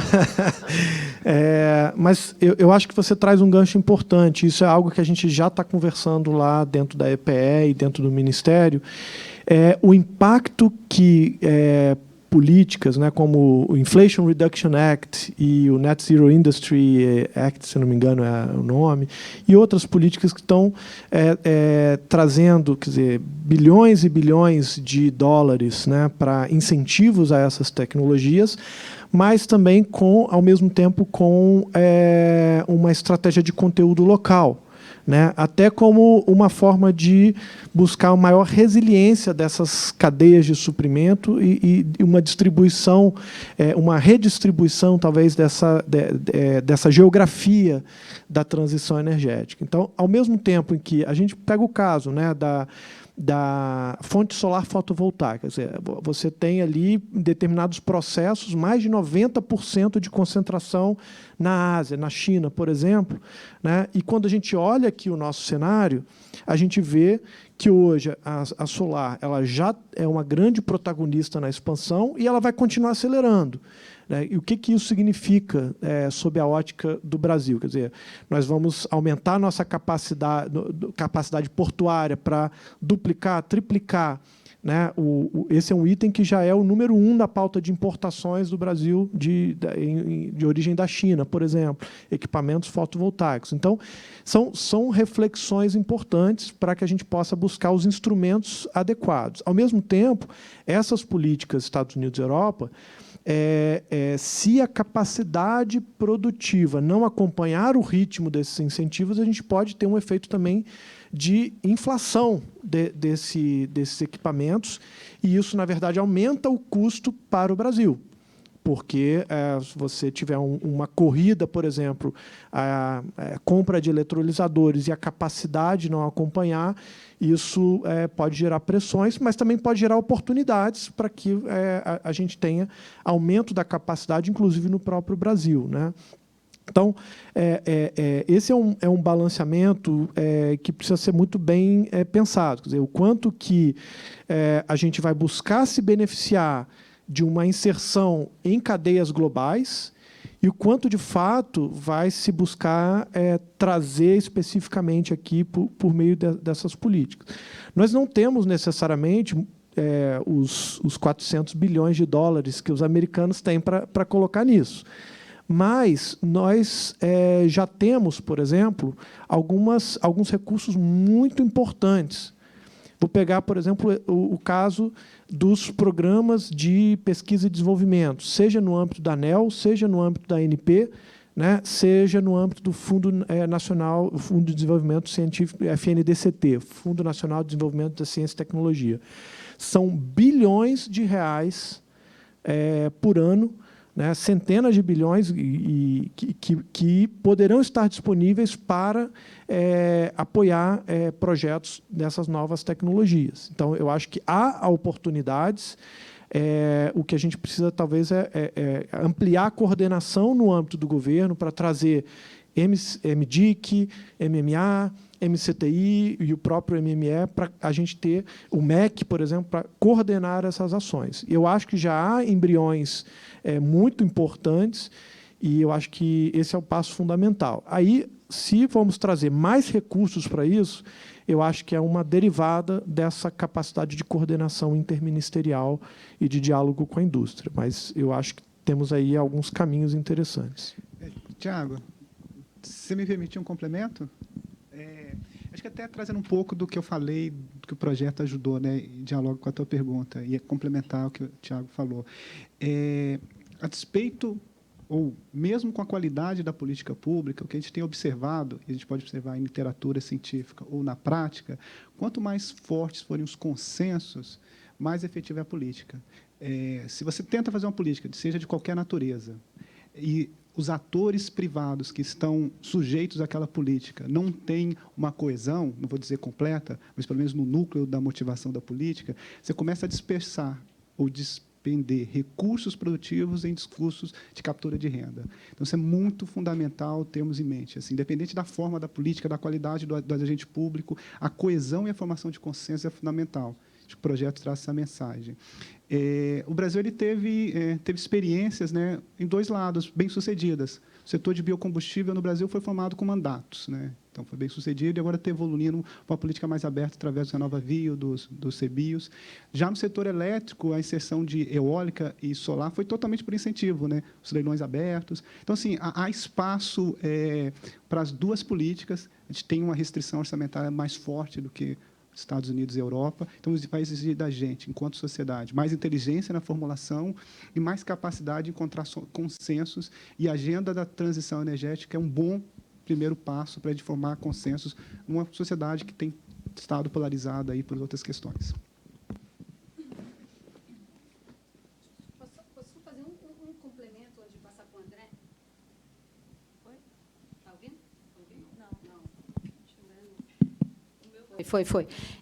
Só aproveitando que a gente está sendo gentilmente hospedado na Casa da Indústria de Óleo e Gás, quando você usou a palavra conteúdo local, certamente vários daqui se arrepiaram, porque a experiência de conteúdo local, com a falta de incentivo à inserção em cadeias globais, que você também mencionou, para ser totalmente justo, ela foi um desastre para essa indústria. Então, e todas as partes da cadeia que se integraram com cadeias globais são competitivas e fornecem para o resto do mundo. Aquelas que ficaram protegidas sem o incentivo da competição foram um desastre para a sociedade brasileira. Então, não, só para... Perfeito. Não tive em nenhum momento a intenção de recomendar políticas de conteúdo, né, nacional. Por exemplo, para pegar o gancho do exemplo que eu dei da indústria fotovoltaica, foi justamente essa concentração na China que viabilizou o preço despencar e que nós tivéssemos o ritmo de expansão, não só no Brasil, mas em vários outros mercados. Então, a gente tem que tomar muito cuidado, né, e a gente tem discutido isso em algumas parcerias internacionais, para que isso não seja porta de entrada de ineficiências, né, e de aumento de custos para a sociedade brasileira. A construção da pergunta vai em cima aí do comentário da Clarissa. Eu queria colocar isso, ouvir o BID, que já vem há muitos anos falando de regionalização de cadeias de valor, friendshoring, nearshoring e talvez greenshoring, né? Em que esse estudo mostra possibilidades nessa direção para a América Latina. Eu queria ouvir um banco de desenvolvimento falando, a consequência disso para o desenvolvimento verde tem características relevantes. Marcelino. Sí, y muchas gracias por la pregunta. Yo creo que en América Latina y en el contexto de cada país tenemos que enfocarnos en cómo capitalizar estas oportunidades de la transición y empezar a hablar en serio sobre cómo vamos a hacer para que sea justa, en el sentido de que nadie se quede atrás. Nadie quiere perder su fuente de ingreso, es una realidad. De ahí que tenemos que dialogar entre todos cómo la transición puede ser de mayor beneficio para la región. No es necesario mencionar otros miles de estudios, pero hemos hecho varios en el banco. A nivel Latinoamérica, global, una transición acelerada generaría más empleos que los que tiene ahora el sector energía. La cuestión es cómo los convertimos y cómo los aprovechamos. Pero un dato, por ejemplo, América Latina es la reserva 65% del litio en el mundo, 44% del cobre, 23% del níquel, 22% del iron ore. Un mundo, si el mundo se mueve rápido hacia la neutralidad, va a requerir más de estos insumos. No queremos solo quizás exportar los recursos, sino cómo le agregamos valor. Y creo que ahí está el reto, cómo combinamos mecanismos de que nos insertemos en las cadenas globales, pero que también pongamos esos instrumentos de política con cuidado para ir empujando este tipo de industrias, ¿no? Se ha generado valor en las cadenas de los diferentes áreas del sector energía, el hidroeléctrico, la manufactura de equipos eléctricos, la manufactura de microchips está avanzando. Yo creo que la clave precisamente está ahí, cómo combinamos esas acciones de política para explotar esas oportunidades del futuro. Yo vengo del sector eléctrico y a ver, hace 20 años decíamos, el gas nunca va a competir con el carbón, ¿no? ¡Pum! Resultó que en 5 años, 10, avanzó muchísimo, es más barato. Decíamos, las eólicas nunca van a competir con el gas. ¡Boom! Yo mismo, hace 15 años decía, la solar nunca va a salir de los laboratorios. Tenemos en América Latina 2 de los países que están en el top 5 del mundo en solar. Honduras, en Centroamérica, y Chile, aquí cerca en el cono sur. Yo creo que hay ciertos segmentos que podemos articular esas políticas para ir despegándolos poco a poquito, pensando con cuidado, porque tenemos que proteger los empleos. Hay que pensar cómo hacerlo. pero yo mencionaba el caso de los buses eléctricos. Aquí mismo Uruguay y muchos países que tienen que subsidiar el combustible para el transporte porque es entendible y porque es a veces lo que hay que hacer, convirtieron el subsidio al diésel en un subsidio a la compra de un bus eléctrico. En la vida del proyecto, el Estado está mejor, el usuario del servicio está mejor y los operadores del transporte están mejor. Entonces, hay veces mecanismos que no requieren subsidios, sino que requieren que los repensemos, los modernicemos. No todo es así. Claro que hay algunas industrias que van a requerir de apoyo, quizás del sector público, como hidrógeno verde, donde todavía no es competitivo. Pero precisamente el reto está ahí en cómo articulamos la transición en los diferentes segmentos para que generen oportunidades de agregar valor en la región. Y creo que cada país tiene que ir pensando en cuáles son esos segmentos en los que se puede ir generando, digamos, esos empleos del futuro. Es un concierto que es complejo, pero creo que ejercicios como este dan la pauta para que lo platiquemos, ¿no? A veces creemos que muchas de las barreras son técnicas y no siempre lo son. A veces es que tenemos que platicar en cómo en ese mundo del futuro todos vamos a tener un espacio. Creo que es bien importante hablar con franqueza de cómo vamos a hacer para aprovechar estas oportunidades, generando empleo, riqueza y obviamente lo que hace la industria energética, mantener un servicio seguro a precios asequibles. Le dejo por ahí, pero yo creo que hay definitivamente más oportunidades que retos si lo sabemos articular de una manera organizada. Aqui atrás. Ilona Zabo, do Instituto Igarapé. Queria agradecer, parabenizar. É muito interessante tudo isso. Eu vou aproveitar aqui com um chapéu que eu estou, tirar 3 dúvidas. Estou fazendo um trabalho de coordenação de um grupo de governança climática global para o secretário-geral da ONU. Então, vou aproveitar os especialistas aqui para facilitar. Eu fiquei curiosa com a resiliência do carvão, mesmo no cenário de transição alternativa. Queria entender qual é a indústria que, enfim, né, necessitaria do carvão nesse cenário.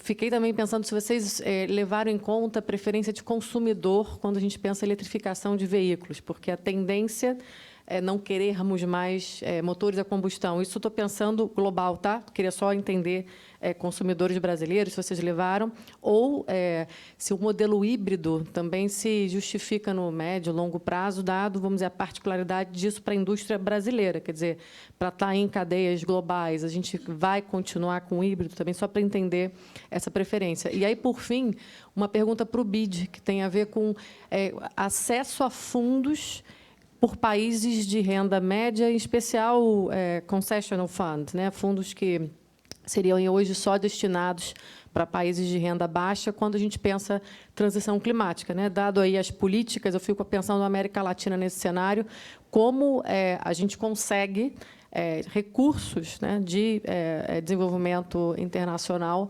para dar esse salto, né? Eu acho que a ambição do Brasil precisa ser grande porque a gente é um modelo, inclusive para os nossos vizinhos, mas eu queria entender se o BID negocia aí hoje com o Banco Mundial, IMF, para que países de renda média também possam acessar esse tipo de financiamento. Obrigado pelas perguntas, Iona, muito provocativas aqui. Em relação ao carvão, a resiliência se dá no uso industrial, especialmente na siderurgia. E aqui tem até uma confissão que é um segmento que a gente gostaria de ter explorado mais. A gente avançou nas possibilidades. É porque, só um parênteses, né, que às vezes estou falando, nem sei se todo mundo conhece, as emissões industriais elas se derivam da queima do combustível, mas também por processos. Tem a ver com a transformação do vetor energético como um feedstock. Então, a siderurgia, assim como a cimenteira, é um dos segmentos mais difíceis de descarbonizar por conta dessa especificidade de processo. No exercício que a gente fez, a gente explorou mais as potencialidades de biomassa, mas faltou também explorar, por exemplo, tecnologias mais avançadas em termos de hidrogênio, por exemplo, que é uma rota possível. Então, assim, o que está apresentando lá é por conta da indústria, mas com potencialidade realmente dele ser substituído com tecnologias mais disruptivas, o que implicaria aí não apenas um revamp, vou colocar entre aspas, né, da nossa siderurgia, mas uma mudança mais disruptiva do ponto de vista do processo tecnológico que orienta o nosso processo produtivo. O carvão também ele tem um desafio, né, aí do ponto de vista da transição justa, que são as minas no sul do país, em Santa Catarina, né? Então, é uma produção mais cara, é uma produção poluente, mas tem todos os desafios que, do ponto de vista de transição justa, que devem ser enfrentados, mas que já está colocado e que a agenda é considerada. Eu vou responder as duas perguntas de transporte juntas, tá bom? Ao longo do processo da quantificação, da construção de cenários, a gente trouxe um conceito que é interessante. A gente, às vezes, lida a eletrificação como sinônimo de baterização. Veículo elétrico é um veículo que tem bateria. E não, na verdade, não verdadeiramente. Um veículo híbrido é um veículo elétrico, um veículo híbrido mild ou plug-in, um veículo a célula combustível é um veículo elétrico. Então, assim, nosso cenário traz uma diversidade de eletrificação da frota que não apenas por baterização. Então, acho que esse é o primeiro conceito que a gente queria trazer. Do ponto de vista das preferências, não sei o quão está atualizado, mas imagino que sim. Até pouco tempo, 80% do perfil de compra de veículos da população brasileira não chegava ao mais barato veículo elétrico que existe hoje. Então, assim, você tem uma dificuldade muito grande lidar com o custo desse veículo, que vai cair ao longo do tempo, com o perfil de renda do país. Europa e Estados Unidos, Califórnia especificamente, conseguiram avançar na eletrificação numa velocidade mais rápida por conta do incentivo para o consumidor final. Então, certamente, assim, há espaços de eletrificação no Brasil. Marcelino falou algo que acho fantástico, assim, do ponto de vista da política pública, a eletrificação de transporte coletivo, que é uma forma de dividir o custo para a sociedade como um todo, né, da eletrificação um pouco mais caro do que a tecnologia tradicional. Mas, enfim, não sendo muito prolixo, foi considerar essa questão das preferências. E, certamente, como foi dito aqui anteriormente, há uma dificuldade em antecipar precisamente as curvas tecnológicas. Então, assim, a expectativa que o veículo elétrico vai continuar sendo mais caro pode ser surpreendentemente frustradas, né? Ela pode, ao longo do tempo, ser um veículo mais competitivo, né? Até tem algumas estimativas que dizem que entre 25 e 30 isso vai acontecer pelo mesmo perfil. Então, a gente fez um exercício no cenário 2 de dizer, olha, vou forçar aqui uma preferência maior do consumidor, aí pensando no consumidor individual, né, os veículos leves, por eletrificação à bateria. E ali a gente coloca uma participação bastante relevante, assim, considerando todos os limites de incentivo da política pública para a promoção dessa velocidade de eletrificação. E a última mensagem, que acho que está na sua pergunta também precisa, é que se o Brasil aposta, Brasil no sentido de sociedade, né, aposta numa trajetória de eletrificação através de veículo híbrido ou a célula combustível, colocando biocombustíveis como vetor energético. Aqui é um espaço para a gente promover cadeias globais de exportação desse tipo de veículo, seja na América Latina, seja na África. Então, também aqui há uma possibilidade, dentro do que já foi conversado, de explorar essa solução tecnológica para outros países e o Brasil ser uma matriz produtora desse veículo, não tornando obsoleta um dos maiores parques automotivos do mundo. Me permita pegar carona e comentar um pouquinho também, Ilona, sobre a questão do veículo elétrico, né? O Gregório já comentou sobre essa visão de que a mobilidade você vai ter uma coexistência de soluções tecnológicas, né? E você tem barreiras hoje, né? Acho que menos de 6% do market share hoje são veículos que enfim, estariam enquadrados dentro de uma faixa que hoje é o preço dos veículos elétricos. Então, existe uma barreira. E aí eu até convido, a gente publicou faz 1 ou 2 semanas o caderno de eletromobilidade do Plano Decenal de Expansão de Energia 2032, em que esses dados estão ali bem detalhados para veículos leves, veículos pesados e ônibus. E aí a diretora Heloísa está até aqui, se quiser conversar, ela que coordenou a elaboração desse caderno. Uma coisa que é importante também reforçar, muito embora a indústria automobilística seja global, os mercados são regionais, né? Cor de veículo, você tem características específicas. E a própria Índia, que é um dos maiores mercados automotivos do mundo, está ampliando de 10% para 20% a mistura de etanol e está com um programa ambicioso de biocombustíveis, por questão ambiental e por questão de segurança energética. Então, a gente não está sozinho, isso não é algo, né, enfim, que vai desaparecer por inanição, é algo que tem uma característica de mercado regional e que a gente não deve ignorar isso. E, por fim, um último comentário. A gente falava da mineração, né? Nesses cenários de eletrificação, uma das possibilidades é que haja, né, um descompasso entre o ritmo de oferta de lítio e, de fato, o ritmo de crescimento dos veículos com elétricos, né? E aí, se a gente tiver uma determinada quantidade de estoque de lítio disponível, faz muito mais sentido ambientalmente o veículo híbrido, em que você tem esse lítio aportado numa frota muito mais ampla, do que você ter um número menor de veículos elétricos a bateria, 100%, com baterias muito maiores, mas que são utilizadas por muito menos tempo e por uma quilometragem muito menor. Então, até do ponto de vista de emissões de carbono, você pode fazer sentido espalhar esse lítio numa frota híbrida muito mais acessível e com alcance muito maior de mercado, do que você concentrar esse lítio em uma frota menor, mas que, do ponto de vista ambiental, é mais ineficiente. Então, são alguns pontos de atenção e que eu acho que não são esgotados jamais nesse estudo, mas que a gente procurou também construir caminhos, né, que não passem exclusivamente para o veículo elétrico a bateria como única alternativa. Obrigado. Y a la pregunta de financiamiento climático, es un hecho, la transición requiere de mucho financiamiento. En el banco hemos, en los últimos 6 años, aportado como más de $20,000 millones en actividades que son encaminadas digamos, a resolver los retos de la transición. En el sector energía en específico, por ejemplo, hace un par de meses apenas, aprobamos un nuevo fondo de $450 millones para movilidad eléctrica e hidrógeno. Es un fondo que tiene recursos climáticos del Fondo Verde del Clima, muy concesionales, que pueden utilizarse para este tipo de actividades de descarbonización en los segmentos, como dice Tiago, donde ya está haciendo mucho sentido, como en los buses, en las flotas, etcétera, ¿no?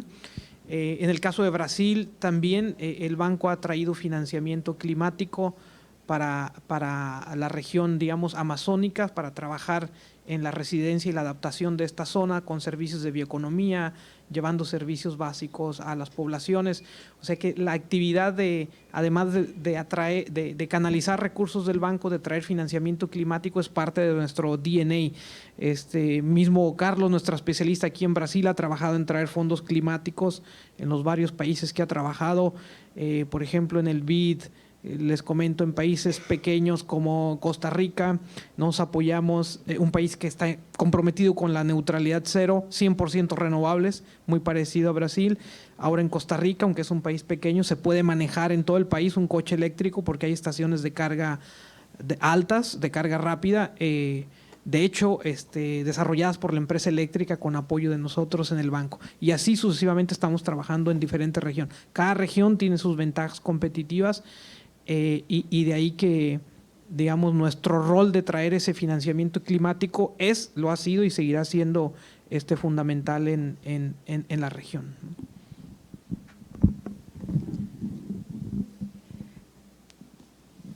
Posso fazer uma última pergunta? Pode, Elô. Fazer a última pergunta e passar depois para a Fernanda fechar. Bom, bom dia. Parabenizar o BID, o SEBRE e a EPE pelo trabalho. Eu sou suspeita, mas realmente eu acho que assim, ficou sensacional. Parabenizar aqui o pessoal da COP também e trouxe alguns insights importantes. Assim, acho que várias discussões elas precisam dessa visão técnica complexa para mostrar que não tem uma receita de bolo, né? Fiquei particularmente feliz em ver que ainda tem trabalho por um tempo, óleo, gás e bis ainda vão ficar por aí, né? Então, até eu me aposentar ainda tem trabalho, tudo certo.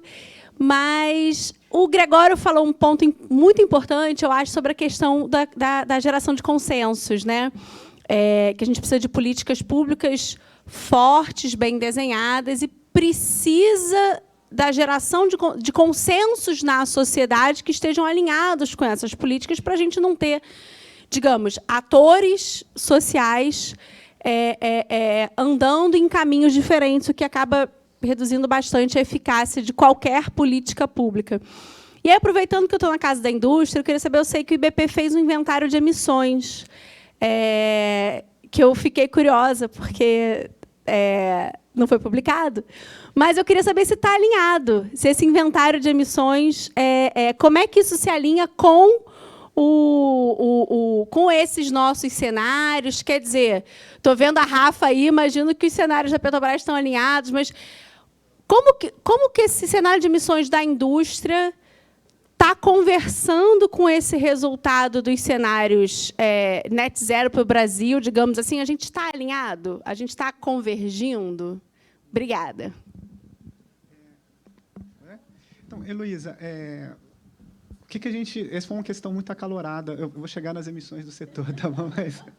Mas foi uma questão acalorada no bom sentido daquela arena de debate de qual que é o papel de uma indústria de óleo e gás no contexto de transição. E aí, acho que teve uma maturidade do grupo de entender que, quando a gente fala em transição, é um tema muito mais complexo e muito mais multivariado do que apenas fósseis por renováveis. Isso é a cara final do processo. Mas tem muito mais coisa colocada.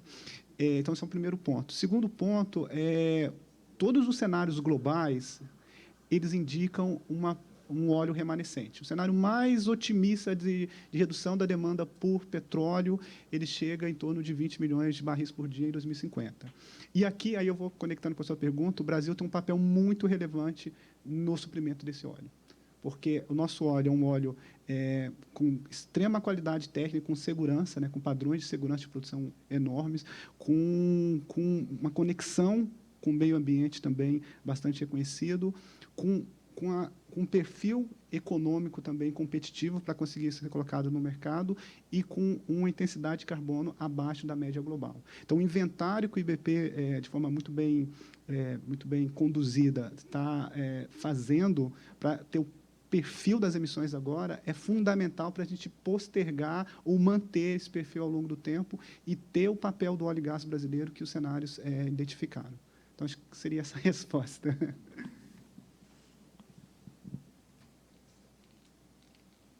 Bom, acho que com isso a gente encerra. Vou passar para a Fernanda fazer as palavras finais aqui pelo IBP e agradecer aqui mais uma vez a todos que estiveram aqui conosco ao longo dessa manhã.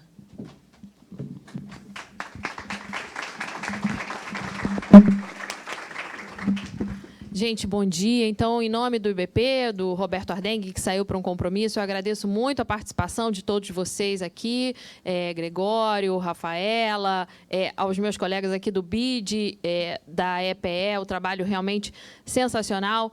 Sobre o inventário de emissões, que foi um trabalho aqui do IBP, ele está alinhado com a indústria, a gente vai poder, esse ano, agora de 2023, a gente continua fazendo o inventário, toda a indústria de óleo e gás participa, né, os associados do IBP participam.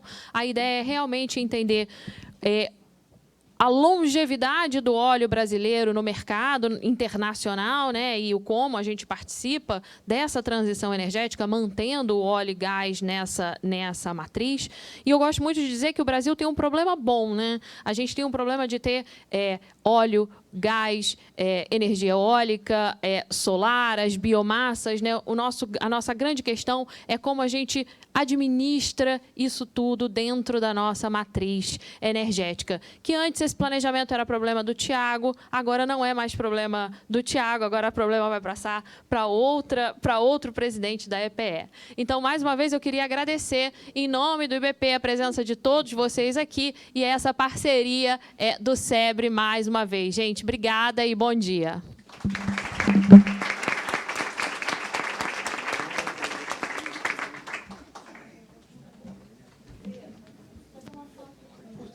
Nos encontramos em tarde, creo. Sí, sí,